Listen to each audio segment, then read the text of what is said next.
Hi, I'm Jonathan Colopy from Your Y, and I am honored to have Sally J. Pla, an author and an advocate around neurodivergent and those with autism. Very excited to hear about some of the books that she's been doing and what has really been a beautiful representation and advocacy. Sally, as I understand, you have used your craft to shine a light on those that have felt that they were different, and you have a personal relationship to that. So we're launching right in, but welcome, and I look forward to what we have to share. Hi, I'm so happy to be with you guys today, and thanks for having me on, Jonathan. Well, Yeah, I have always been a writer, but I've only been a children's author or worked towards writing children's books for about the past 10 years. It's a lifelong dream, where I just finally gave myself permission to do it. I think it became more of a passion because I raised a very neurodivergent family. We are all very quirky and we have very different diagnoses, but mainly we have a mix of OCD, ADHD, autism, anxiety, all kinds of various things in our wider family group and in my specific family too. I've raised 3 boys. My husband and I do, and we live here in Encinitas, California. yeah, Um, thank you for sharing that. If you could speak to or define neurodivergent, because as I understand it, the brain functions differently for all of us. So if you could share a little bit about what neurodivergent means.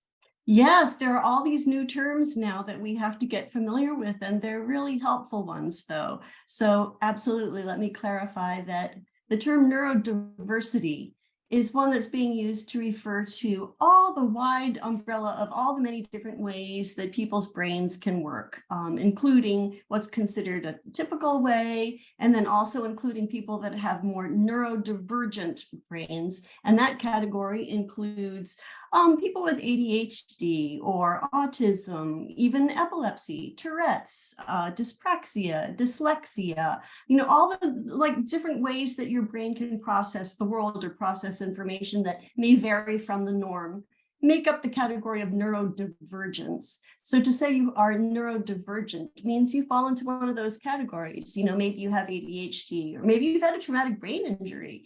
Maybe you have some combo of things. So that's a short. And help me out. It is in some ways to kind of appreciate the range where it had been more of a model that was a disease model or a disorder model or more pathological, so to speak.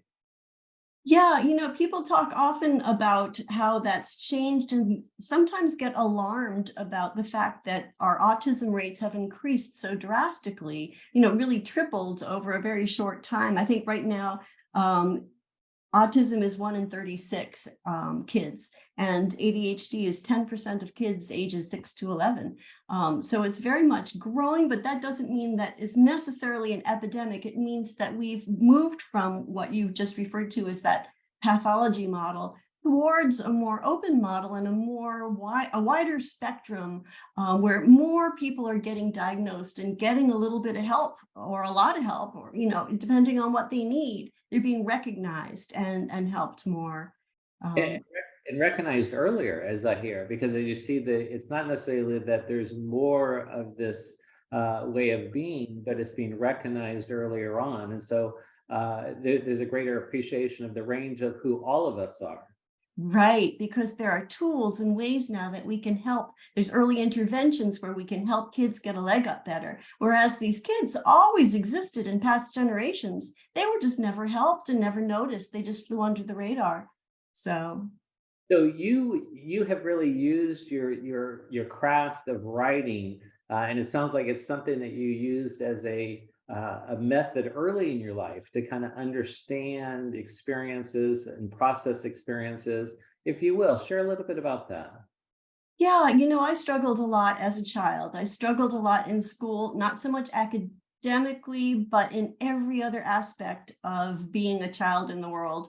The one thing that did throw me academically was I had what I called a glitch, and it's something I gave the main character in my latest book.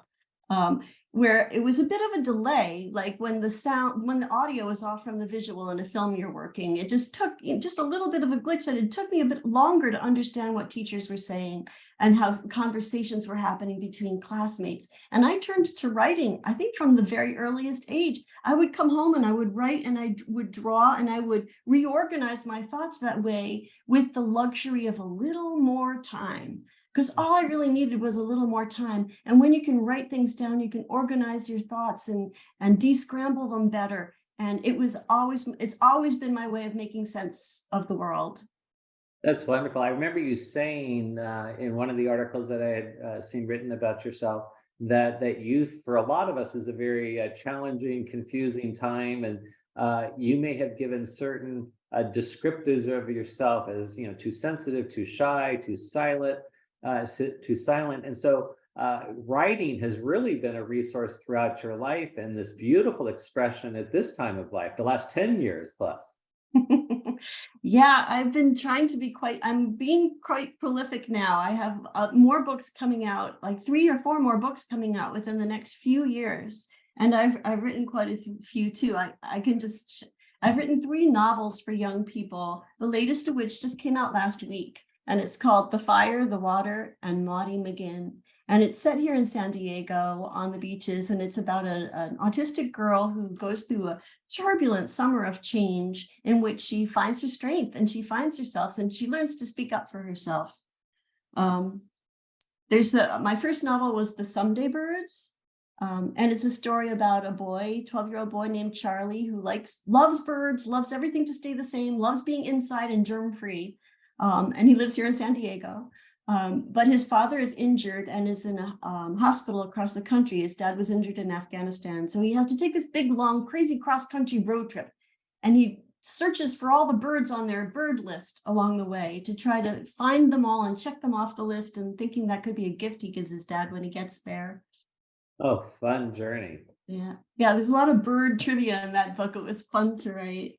And then speaking of trivia, I have another middle grade novel called Stanley Will Probably Be Fine that's also set in San Diego. And it's about Stanley, who's very anxious and socially awkward, and he's losing all his friends in this big new middle school. And his one superpower, the one thing he's great at, is comic book trivia. So he enters this big scary contest, to a treasure hunt all around downtown San Diego, to try to win tickets to Comic Fest. So that's kind of that. And then I have a picture book for younger children called Benji, the Bad Day in Me. And it is about Benji is an autistic little brother, and his big brother Sammy has had a horrible, horrible day at school. And he comes home, but he finds his mom is more worried about his little brother having had a bad day at school. And it's about how siblings can save us, how family can save us, and how love always, and a big blue blanket, can always solve things. So it's a little bit of a sibling story there. Based a little bit on my own kids. Your books are so beautiful in terms of color and presentation. As I look at just those covers, I'm excited to understand just the impetus of bringing these through. I can see and hear kind of the joy as you speak about these different expressions, and how these characters represent certain challenges one encounters in growing up, and representations of, I believe, autism and neurodiversity. What is the impetus of your latest book? Of the Fire, the Water, and Maudie McGinn? Please. It's the most personal book I think that I've written. Maudie is a really special character. Where the other books are a little lighter, this book is a little, it's about things that really move me, and I think that are really important, especially for girls, especially for autistic girls, because they're missed. They're still diagnosed only at 1 out of every 4. For every 4 boys diagnosed, only 1 girl.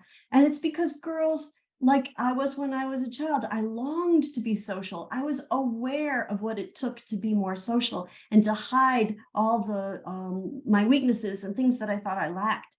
I tried desperately to do that. And because girls do try this more often and they do have this more social awareness, they are missed. Their autism is missed. And later on, it will often turn up in other diagnoses like anxiety as they become adolescents and young adults. I know a lot of early 20-something girls that have finally gotten their autism diagnosis after having eating disorders or anxiety diagnoses, things like that. They look underneath and they realize all along there was some autism going on there. So I think it's really important to draw attention to autistic girls. And Maudie is one. She's having a very difficult time with a new stepdad who has anger attacks because he doesn't understand her neurodivergent behaviors at home. And that's sort of in the background. As the book starts, she's joined her dad in, they've had to escape, she and her dad spent summers together, but they've had to escape a wildfire. So it's not going to be a normal summer with dad for her. And normal summers with dad are usually what save her, what she looks forward to all year. This summer, she's going to be stuck in an RV campground in an old trailer that an old army buddy of her dad has lent them. And they stay in this old trailer, but it's in this amazing community.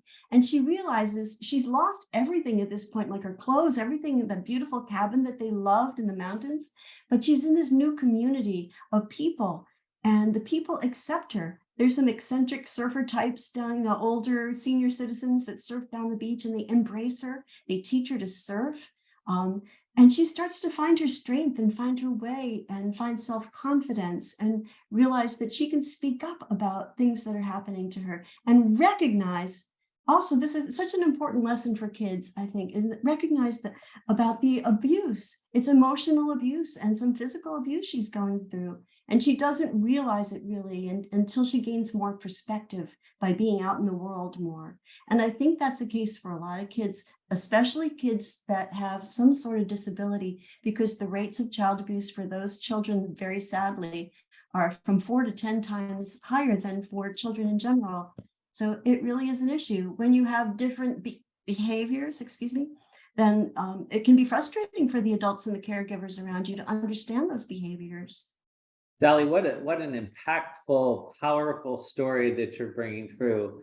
How might that parallel your experience? Because I understand that your understanding of having autism wasn't until a little bit later in life as well, as you spoke of kind of the, how girls and women are often not diagnosed. Right. I was missed my whole life. I feel like I didn't really understand how to be a person in the world until I was 30.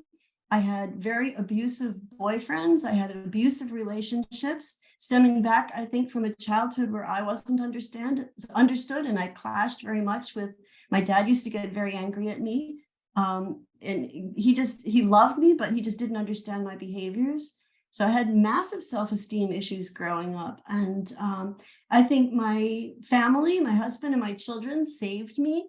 And as getting older and the pieces coming together for me and understanding that I could navigate the world and have success in the world.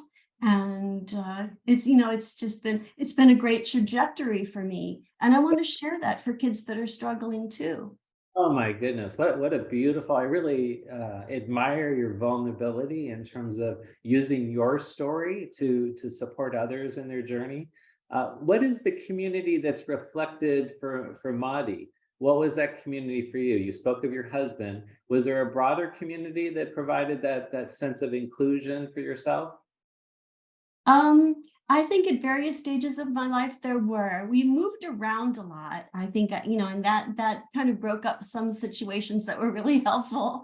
For a while, when I had my first son, we lived in a wonderful community in upstate New York of families, all young families helping each other out. And I had a circle of friends for the first time with so much in common to share.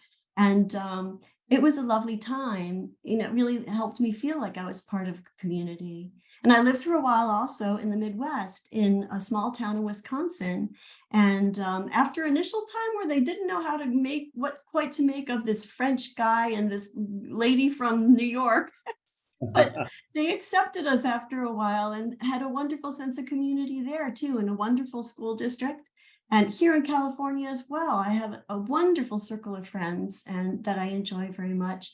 So, I think we all go through phases in life, but when we can find those circles of community, they really can save us. I think we all need that more than we realize.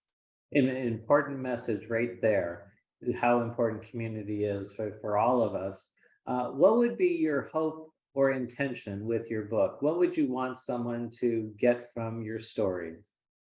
I've already been lucky enough to have some interactions with young women on the autism spectrum who have written to me or have come to an event and come up and greeted me and said, "Thank you so much. I feel seen. I'm going through this now. I just got diagnosed," or "I finally feel seen for the first time on the page. I can share in this story. I relate to it. I've never related to anything before." These are the things that this is like the whole reason why. So it makes me so happy. And I hope that continues. Well, it sounds like you're fulfilling your mission. If I could, you spoke of a resource that you put together called the Novel Mind. Can you tell me a little bit about that?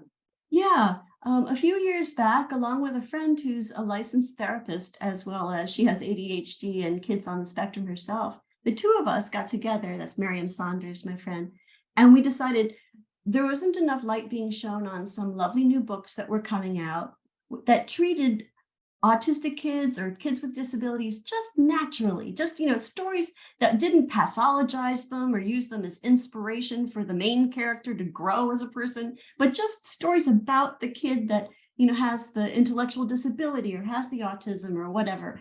We wanted to shine a spotlight on those great new books and that way of viewing disability where kids are just, kids.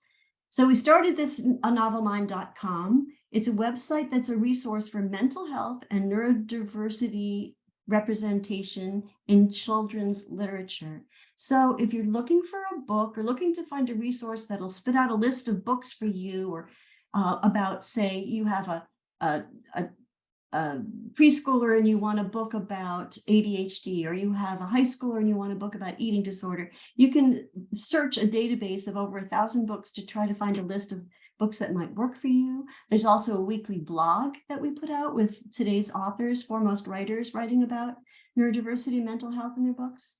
And we have resource pages, tons of resource pages for teachers and librarians and parents so that they can find out more about all aspects of this.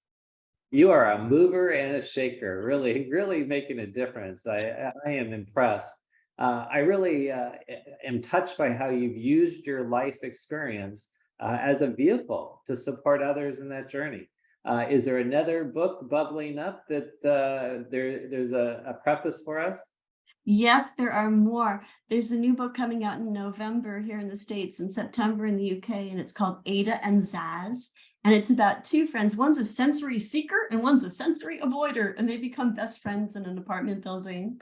And then I have another book called Invisible Isabel that's coming out next year, and it's also about an autistic girl.